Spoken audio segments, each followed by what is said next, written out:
स्वामी, भोजन के बाद आपको नाट्य गृह जाना है। मैं भी चलूंगी साथ। क्यों? परिक्रमा करने। हे पुत्र, तुम कहाँ हो? पुत्र, तुम कहाँ हो? महाराज, आप कहाँ हैं? जब मैंने सुना कि आज मेरा पुत्र रण प्रांगण में छल से मारा गया है, तो पहले से मेरा अंधा ये मुख आंसू भरी आंखों से और भी अंधा हो गया। गांधारी, क्या तुम अब भी जीवित हो? मैं अभागे अभी संजीवित हूँ महाराज। महाराज, महाराज। प्रणाम महाकवि। प्रणाम महाकवि। मेरे लिए कोई भूमिका लिखी या नहीं महाकवि? लिखते समय मैं अपनी कल्पना में अलग अलग पात्रों में तुम्ही लोगों को तो देखता हूँ। सिर्फ पत्ती को नहीं देखते, कल्पना में भी और यथार्थ में भी। अंक चौथा। शरशैया पर लेटे पितामह भीष्म से युधिष्ठिर पूछ रहे हैं, पितामह, अगर राजा संकट में ना हो और वो अपना राजकोष बढ़ाना चाहे, तब उसे क्या करना चाहिए? युधिष्ठिर, जैसे भौरा धीरे धीरे फूल का रस लेता है, मनुष्य बछड़े को कष्ट न देकर गाय को धीरे धीरे धोता है, उसके थनों को कुचलता नहीं है, वैसे ही राजा को कोमलता से राष्ट्र रूपी गाय को धोना चाहिए। जैसे जो धीरे धीरे शरीर का रक्त चूसती है, वैसे ही राजा को कोमलता से राष्ट्र से कर वसूल करना चाहिए। जैसे बाघिन अपने बच्चों को दांत से पकड़कर इधर उधर ले जाती है, पर न तो उन्हें काटती है और न उन्हें चोट पहुंचाती है, ऐसे ही राजा प्रजा से कर ले। जैसे तीखे दांत वाला चूहा सोए हुए आदमी के पैरों को ऐसी कोमलता से काटता है कि उसे पता भी नहीं चलता, राजा को बिना दुख पहुंचाए वैसे ही कर लेना चाहिए। युधिष्ठिर, जो धन दान प्रयोजक उचित से अधिक कर वसूल करते हैं या करवाते हैं, उन्हें दंड देना चाहिए। धन दान प्रयोजक यानी कर लेने वाले अधिकारी। दूसरे अधिकारी धन दान प्रयोजकों को बलि और कर लेने की शिक्षा है। बलि यानी स्वेच्छा से राजा को राष्ट्र के लिए दिया गया धन। आगे। राजा देश के धनी व्यक्तियों का सदा सम्मान करे, उनसे विनय पूर्वक कहे कि आप मुझ पर और मेरी प्रजा पर हमेशा कृपा दृष्टि रखें। धनी लोग राष्ट्र के मुख्य अंग हैं। जो धनवान है वो सभी प्राणियों में प्रधान है। अब समझ में आया कि राजा और बड़े बड़े व्यापारियों में मित्रता क्यों होती है और क्यों राजा उनका सम्मान करते हैं। अर्थ के बिना तो धर्म भी नहीं है। ये सारा संसार ही अर्थ से चलता है। धर्म युक्त अर्थ। आगे। युधिष्ठिर, छोटे और बड़े व्यापारी और व्यापार के लिए दुर्गम प्रदेशों में जाने वाले तुम्हारे व्यापारी कहीं भारी कर से परेशान तो नहीं है? नहीं पितामह। किसान अधिक लगान देने के कारण कष्ट में तो नहीं है युधिष्ठिर? नहीं पितामह। युधिष्ठिर, किसान ही राजा का भार वहन करते हैं, उन्हीं के दिए अन्न से सभी का निर्वाह होता है, इसलिए तुम अपने धर्म का पालन करो। पितामह, वो मैं कैसे करूं? राजन, राजा धर्म का पालन करने के लिए होता है, सुखों का उपभोग करने के लिए नहीं। संसार धर्म पर स्थित है और धर्म राजा पर। जिसमें धर्म विराज रहा हो उसी को राजा कहते हैं। नरेंद्र, धन से ही धर्म की उत्पत्ति होती है। सबको धारण करने के कारण उसे धर्म कहा गया है। ये धर्म अकर्तव्य का अंत करने वाला माना गया है। प्रणाम भीष्म, प्रणाम व्यास। क्या कह दिया भीष्म ने? सारा संसार धन पर और धन राजा पर। जहाँ कर्म है वहाँ धन है और ये धन संसार को धारण किए हुए है, इसीलिए वो धर्म कहा जाता है। वाह वाह वाह वाह। विधाता ने दुर्बल की रक्षा के लिए राजा की रचना की है, इसलिए दुर्बल को कभी न सताना, क्योंकि उसके क्रोध की आग राजा को जड़ सहित जला देती है। राजन, पुत्र के अपराध को भी क्षमा न करना राजधर्म है। प्रिय से प्रिय व्यक्ति भी अपराध करे तो उसे दंड देना राजधर्म है। व्यापारियों की पुत्र की तरह रक्षा करना राजधर्म है। दीन, अनाथ, वृद्धों के आंसू पोंछना राजधर्म है। प्रजा के मन में हर्ष उत्पन्न करना राजधर्म है। सत्य का पालन करना राजधर्म है। पितामह, राजा का व्यवहार कैसा होना चाहिए? मंत्री, सहाय, अनुचर सभी राजा के पद चिन्हों पर चलते हैं। इसलिए जिस राज्य में राजा दुर्बल प्रजा पर अत्याचार करता है, वहां उसके सहायक अत्याचार को अपनी जीविका बना लेते हैं। युधिष्ठिर जैसा राष्ट्र शीघ्र ही नष्ट हो जाता है। राजा को मिथ्या भाषण नहीं करना चाहिए। राजा भी मिथ्या भाषण करते हैं। बहुवई राजन्यो अनृतम करोति। राजा बहुत अधिक असत्य का आचरण करते हैं। कोई भी प्रश्न करे, उसका उत्तर देने में राजा संकोच न करे, किसी की निंदा न करे। अपना प्रिय हो तो बहुत प्रसन्न न हो और अप्रिय हो तो भी चिंता न करे। जो केवल अपने मत का आग्रह नहीं रखता और दूसरों के मत को भी स्वीकार करता है, ऐसे राजा के पीछे संसार चलता है। पर जो अपने मन के प्रतिकूल होने के कारण अपने सहायकों की बात नहीं सुनता, सदा अनमनासा रहता है, वो धर्म से गिरता है। इसलिए सदा दूसरों के मत का सम्मान करना सीखो। जो मुख्य मात्य को छोड़कर कनिष्ठ राज कर्मचारियों को अपना बनाता है, वो संकट में पड़ता है। पितामह, मेरे मन में एक संदेह है। सहायक कैसे हो? क्योंकि सहायकों के बिना राजा अकेला राज्य की रक्षा नहीं कर सकता। भरत नंदन, राज्य तो क्या, सहायकों के बिना किसी भी अर्थ की प्राप्ति संभव नहीं होती। पर यदि हो भी गई तो सदा के लिए उसकी रक्षा करना संभव नहीं होता। इसलिए सहायक आवश्यक है। सहायक ज्ञान विज्ञान में कुशल, हितैषी, स्नेही और कुलीन हो। मंत्री ऐसे हों जो धन से खरीदे न जा सकें और जो राजकोष को बढ़ाने की चिंता करने वाले हों, और जो सहायक जिस काम के योग्य हो, राजा उसे वही काम दे। किसी भी अयोग्य सहायक को ऊंचे स्थान पर नहीं बिठाना चाहिए। ऐसा करने से वो पागलपन करने लगता है।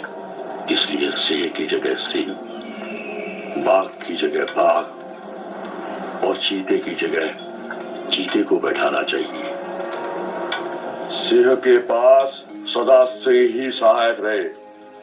यदि सिंह के पास 80 सहायक रहता है तो वो सिंह के समान ही फल पाने लगता है। पर जो सिंह श्वानों से घिरा हो, उसे सिंह का फल नहीं मिलता। युधिष्ठिर, इसलिए वीर, विद्वान, माननीय और कुलीन सहायकों से ही शासन पर विजय पाई जा सकती है। विद्याहीन, सरलता शून्य, मूर्ख और दरिद्र सहायकों से नहीं। अभी यहां तक पहुंचा, कोई सुझाव या आलोचना? महाकवि, यदि भीष्म युधिष्ठिर संवाद के बीच विदूषक के जरिए वर्तमान पर व्यंग किया जाए तो उससे शांति पर्व की गंभीरता नष्ट हो जाएगी। रसिक दर्शक बिना विदूषक के भी अतीत को वर्तमान से जोड़कर देख लेगा। और अति हास्य प्रियता को भी राजा का दुर्गुण कहा है भीष्म ने। कम से कम एक दर्शक तो मेरे साथ निकला।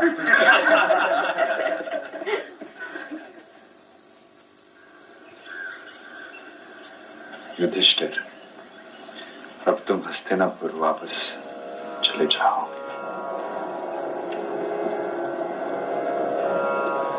जब भगवान सूर्य दक्षिणायन से उत्तरायण पर आए तब तुम वापस आ जाना।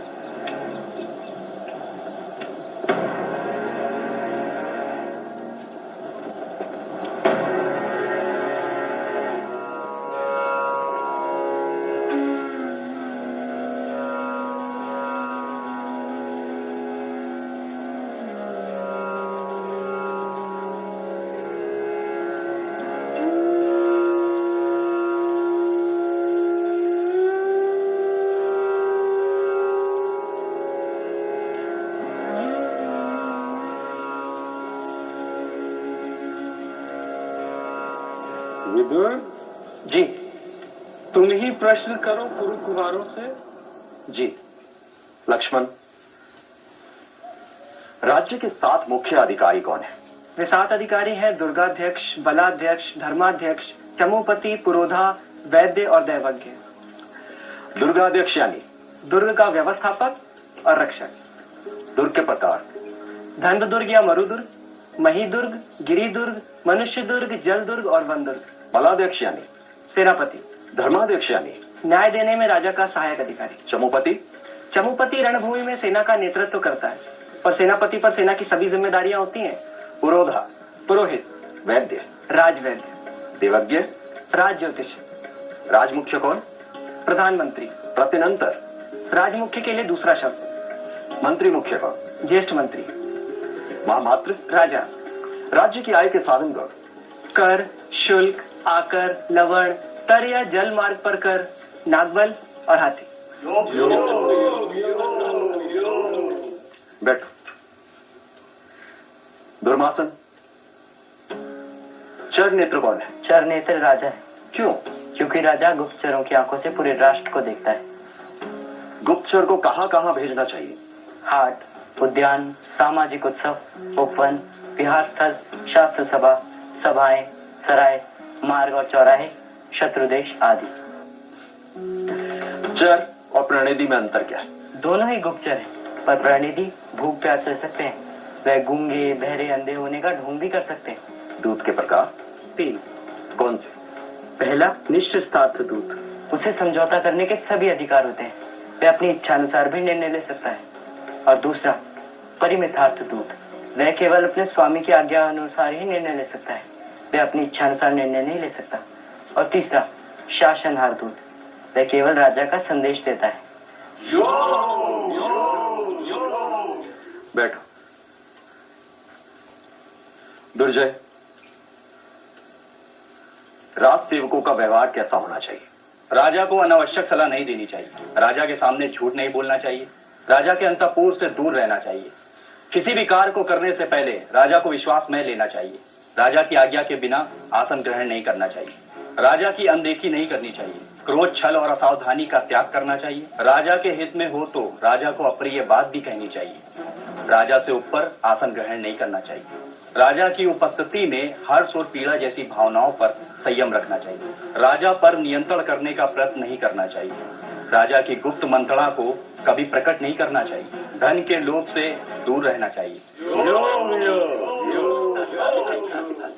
बैठो। पितामह, मेरे पौत्रों और आपके प्रपौत्रों को शास्त्र शिक्षा देने के लिए मैं आपका आभार कैसे व्यक्त करूं? राजन, मेरी एक ही अभिलाषा है कि जो द्वेष आपके और पांडु पुत्रों के बीच है वो मेरे प्रपौत्रों और आपके पौत्रों में न हो।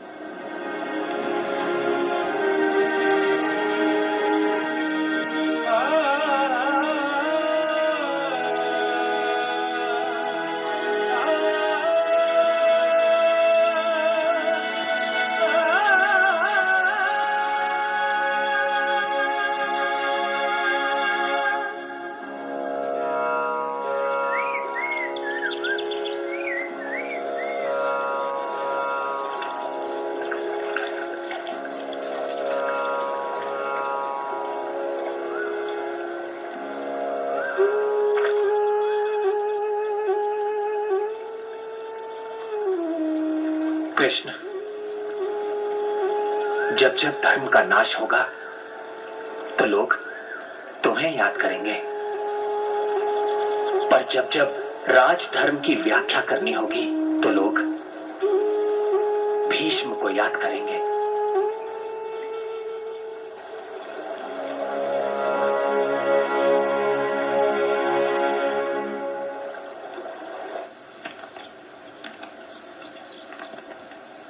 कहाँ पहुंचे कवि? बस अंतिम अंक में हो। युधिष्ठिर ने अश्वमेध यज्ञ कर लिया। महाराज युधिष्ठिर ने भगवान व्यास के समझाने पर महाराज धृतराष्ट्र को वन जाने की आज्ञा दे दी। अब धृतराष्ट्र युधिष्ठिर को राजनीति का उपदेश देने ही वाले हैं। भगवान व्यास भी महान है, जिसने जीवन भर पांडवों के साथ अन्याय किया, अंत में वही युधिष्ठिर को राजनीति का उपदेश भी दे रहा है। यही जीवन है रत्नमाला। कुरुनंदन, हाँ तात, धर्म क्या है तुम जानते हो, फिर भी मुझसे भी सुन लो। राज्य की रक्षा धर्म से ही होती है। जो जांचे परखे हो, निष्कपट हो, पीढ़ियों से राज्य सेवा में हो, भीतर और बाहर से पवित्र हो, उन्हें ही अमात्य नियुक्त करना। हाँ तात, जिनकी अनेक अवसरों पर परीक्षा कर ली गई हो, जो अपने ही राष्ट्र के निवासी हो, ऐसे गुप्तचरों को भेजकर शत्रुओं का भेद लेते रहना। हाँ तात, युधिष्ठिर, तुम्हें ऐसा विधान बनाना चाहिए जिससे तुम्हारे न्यायाधिकारी अपराधियों को उचित दंड दें। तात, जो घूस लेते हो, कठोर दंड देने के पक्षपाती हो, झूठा फैसला देते हो, कड़वा बोलते हो, लालची हो, दूसरों का धन हड़पने वाले हो, पर स्त्रीगामी हो, ऐसे न्यायाधिकारियों को सुवर्ण दंड या प्राण दंड देना चाहिए। तात, सुबह आय व्यय का हिसाब रखने वालों से, उसके बाद सैनिकों का हर्ष और उत्साह बढ़ाने के लिए, और शाम को गुप्तचरों को मिलना चाहिए। तात, आधी रात को और दोपहर को स्वयं घूमकर प्रजा का हाल जानना चाहिए।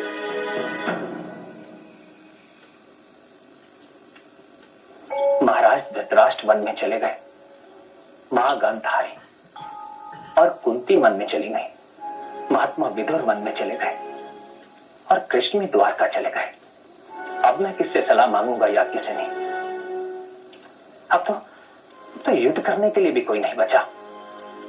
18 दिनों के युद्ध पर से तो पर्दा हट गया, पर सच के पर्दे धीरे धीरे उठ रहे हैं, और उस सच को देखने की यातना मैं भुगत रहा हूं। सुई की नोक के बराबर भी जो भूमि देने को तैयार न था, उस दुर्योधन और युद्ध में मारे गए कौरव वीरों के श्राद्ध के लिए महाराज धृतराष्ट्र मुझसे धन मांग रहे थे। कुरु वंश का सम्राट अपने ही राज्य में अपने ही वंशजों से मरे हुए सैनिकों के श्राद्ध के लिए धन मांगने को विवश था। कितना क्रूर था भीम, जिसने मुझे महाराज धृतराष्ट्र को धन देने से मना कर दिया था। पर आपने दिया। वो मेरा धर्म था याज्ञसेनी। जब तात धृतराष्ट्र से जा रहे थे तब उन्होंने प्रजा से अपने अपराधों की क्षमा मांगी, दुर्योधन के अपराधों की क्षमा मांगी। जानती हो उस समय प्रजा की ओर से सांब नाम के एक व्यक्ति ने उनसे क्या कहा? उसने कहा कि दुर्योधन ने कभी भी प्रजा पर अन्याय नहीं किया और प्रजा ने भी हमेशा दुर्योधन पर एक पिता की तरह विश्वास किया। जो कौरवों का संहार हुआ उसमें ना दुर्योधन का हाथ था, ना महाराज धृतराष्ट्र का, ना कर्ण का और ना शकुनी का। ये सब दैव का विधान था।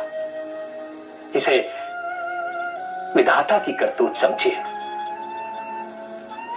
पर 18 अक्षौहिणी सेना का जो संहार हुआ उसके लिए मैं किसे दोष दूं?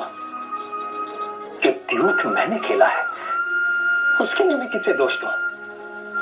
या किसी ने जो तुम्हारा अपमान हुआ उसके लिए मैं किसे दोष दूं? दैव को, दुर्योधन को, या स्वयं को?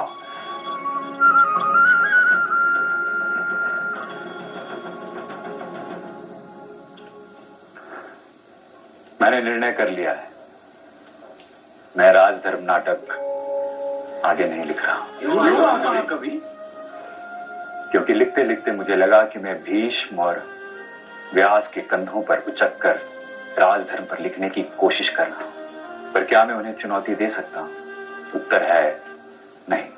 ना मैं व्यास और भीष्म की व्याख्या के विरोध में खड़ा हो रहा हूं और ना ही मैं कोई अपनी नई व्याख्या कह रहा हूं। मैं तो सिर्फ उन्हें दोहरा रहा हूं और दोहराना रचनाकार का धर्म नहीं हो सकता है। मेरा नाटक ज्ञान को दोहरा सकता है पर दर्शकों के लिए चाक्षुष यज्ञ नहीं हो सकता, क्योंकि उसमें रस नहीं, भाव नहीं, द्वंद नहीं।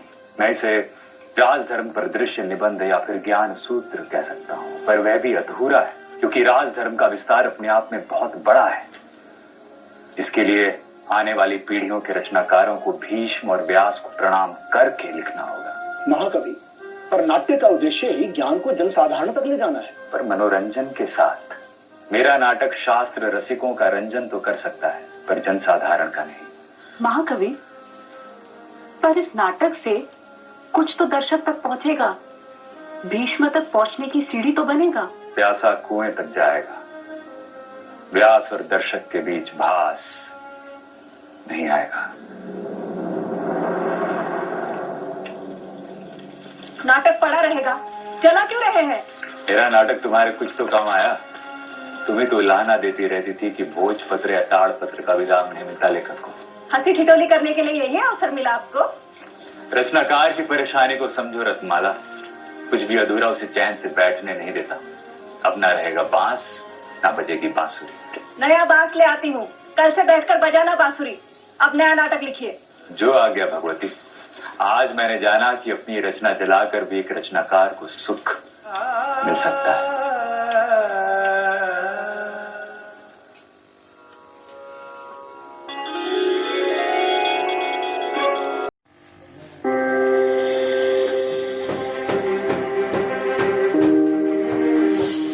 हिंदुस्तान एक ऐसा मुल्क है, अनेक प्रकार के लोग रहते हैं, बहुत से अलग अलग मजहब है, अलग अलग जाति है और अलग अलग हमारा पोशाक है, अलग अलग हमारी जुबान है। ऐसा कोई मुल्क दुनिया में नहीं है।